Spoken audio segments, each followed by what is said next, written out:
तो basic electronics का आज हम लोग का टॉपिक क्या है? Voltage source.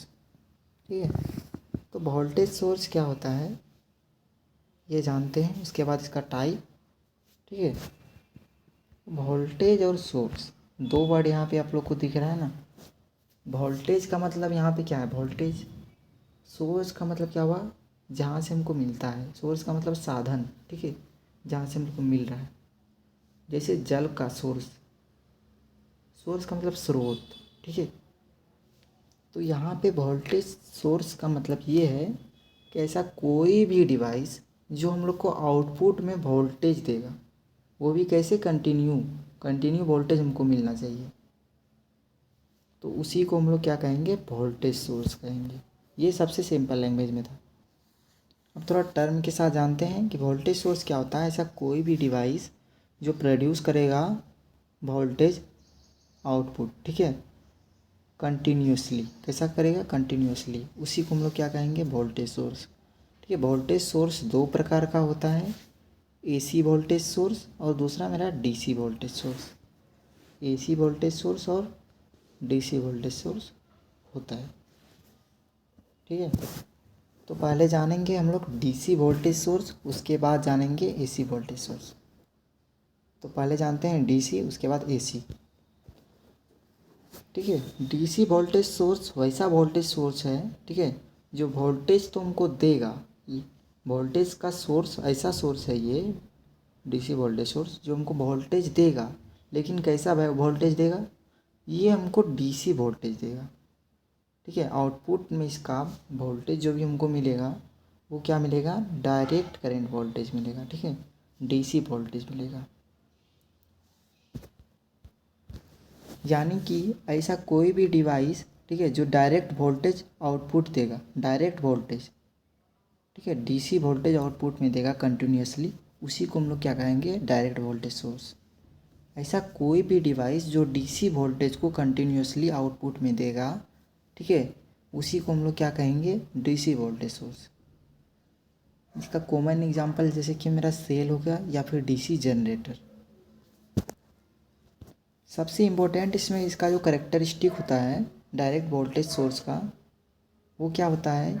ये सेम पोलैरिटी को आउटपुट वोल्टेज में मेंटेन रखता है। ठीक है, इसका पोलैरिटी जो होता है ना, इसका सेम रहता है।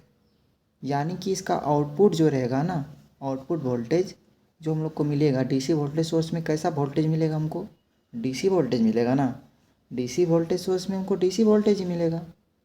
तो यहाँ पे डीसी वोल्टेज जो मिलेगा मेरा, इसका एक करेक्टरिस्टिक है कि ये क्या करेगा? सेम पोलैरिटी को मेंटेन रखता है। यानी कि डीसी वोल्टेज सोर्स में क्या होगा? Positive and negative terminal remain same. इसका पॉजिटिव टर्मिनल और नेगेटिव टर्मिनल सेम होगा। ठीक है,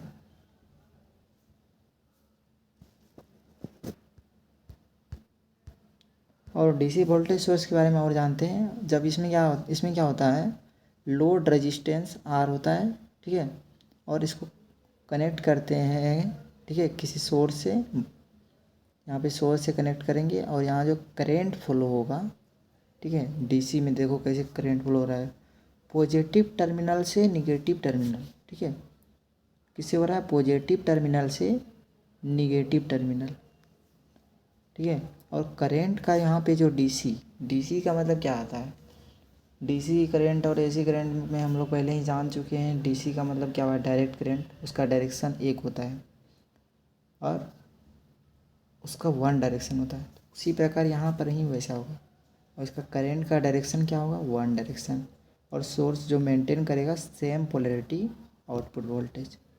और इसका जो ये जो सोर्स होगा, ठीक है, ये मेंटेन रखेगा पोलैरिटी को, सेम पोलैरिटी को मेंटेन रखेगा आउटपुट वोल्टेज में। यानी कि इसका पोलैरिटी, ठीक है, डीसी वोल्टेज सोर्स का पोलैरिटी चेंज नहीं होता है, इसका सेम पोलैरिटी रहता है। ये सबसे बड़ा इसका करेक्टरिस्टिक है।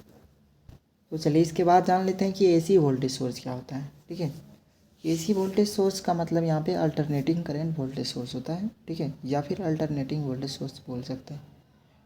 तो यहाँ पे अल्टरनेटिंग वोल्टेज सोर्स है, तो ये क्या करेगा, प्रोड्यूस करेगा, कंटिन्यूसली आउटपुट देगा। आउटपुट में हमको क्या देगा, यहाँ पे एसी वोल्टेज सोर्स है और ये हमको क्या देगा, एसी ही वोल्टेज देगा ना, ठीक है। एसी वोल्टेज सोर्स हमको एसी वोल्टेज देगा कंटिन्यूसली, ठीक है। तो एसी वोल्टेज सोर्स वो हो गया जो हमको कंटिन्यूसली एसी वोल्टेज दे रहा है, ठीक है। कंटिन्यूसली क्या देगा, अल्टरनेटिंग वोल्टेज, ठीक है। उसी को हम लोग एसी वोल्टेज सोर्स कहेंगे। और इसका इम्पोर्टेंट करेक्टरिस्टिक ये है कि इसका पोलैरिटी जो होता है, ठीक है, अल्टरनेटिंग करंट वोल्टेज सोर्स जो होता है एसी वोल्टेज सोर्स, इसका जो पोलैरिटी रहता है ना, पीरियोडिकली रिवर्स होता है, ठीक है। Periodically reverse the polarity of output voltage. इसका आउटपुट वोल्टेज का जो पोलैरिटी रहेगा ना, पीरियोडिकली क्या होगा, रिवर्स होगा, ठीक है। एग्जाम्पल के लिए जब हम लोग क्या करते हैं, लोड इम्पीडेंस इसमें कनेक्ट करते हैं, ठीक है, किसी सोर्स के साथ, तो ये इसमें करंट फ्लो होता है और इसमें क्या होता है, पीरियोडिकली रिवर्स डायरेक्शन में होता है करंट फ्लो, इसीलिए ये अल्टरनेटिंग करंट कहलाता है, ठीक है। क्योंकि इसमें सेम पोलैरिटीज नहीं होता है, ये रिवर्स पोलैरिटी होता है पीरियोडिकली। ये सब जानने के बाद हम लोग जानते हैं कांस्टेंट वोल्टेज सोर्स क्या होता है, ठीक है। कांस्टेंट वोल्टेज सोर्स करता क्या है, इसमें जो होता है ना, ये ऐसा वोल्टेज सोर्स है जिसके पास क्या होता है, बहुत ज़्यादा लो इंटरनल इम्पीडेंस होता है, ठीक है।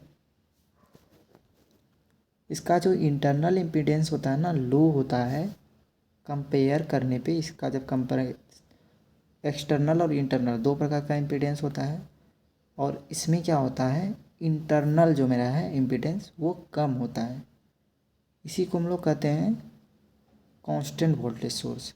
लेकिन इसी की वजह से ये क्या करता है, ये अपने आउटपुट वोल्टेज को क्या करेगा, कंट्रोल करता है एक कांस्टेंट लेवल पर, ठीक है।